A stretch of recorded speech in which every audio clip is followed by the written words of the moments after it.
Ang akala natin ay hindi na darating si Lynette sa kasal nila ni Carlos, ngunit na-late lang pala ito mga kapuso, dahil nga nagpadala pa siya ng liham dito kay Doc RJ na naghihintay sa park doon sa flower shop na kung saan sila noon na-trap.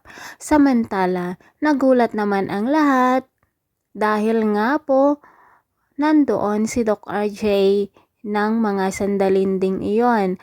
Nang dumating na nga po si Lynette ay ilang sandali, sumunod naman si Doc RJ. Ang akala nila ay manggugulo si Doc RJ, ngunit binati lang pala niya ang ikakasal na sina Lynette at Carlos.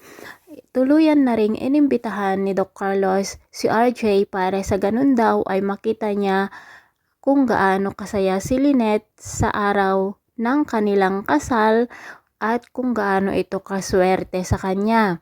Samantala, nang nasa labas naman ng reception sina Josa at Aling Susan, nakita nga nila itong si Moira. Sinabi nga ni Aling Susan na wala silang inimbitang impakta. Sinabi naman ni Josa at lalong wala silang inimbitang babaeng gumamela.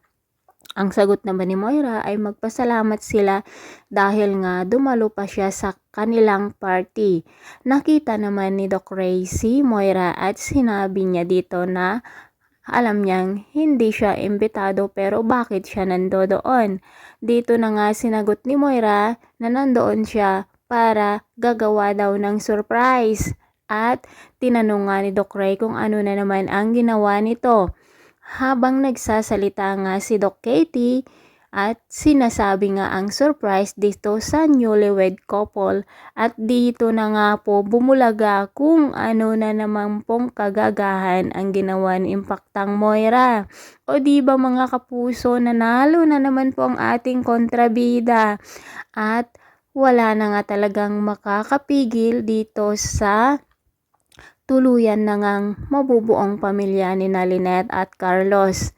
At dito na nga ba magsisimula ang kalbaryo sa buhay ni Lynette at Annalyn, dahil hanggang ngayon ay itinatago pa rin o inililihim pa rin ni Doc Carlos na siya nga ang tunay na ama ni Zoe, na noon ay nagkaroon nga sila ng affair ni Moira.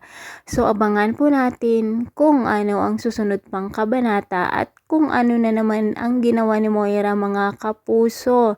Maraming salamat po sa panonood. See you on my next video. Bye-bye!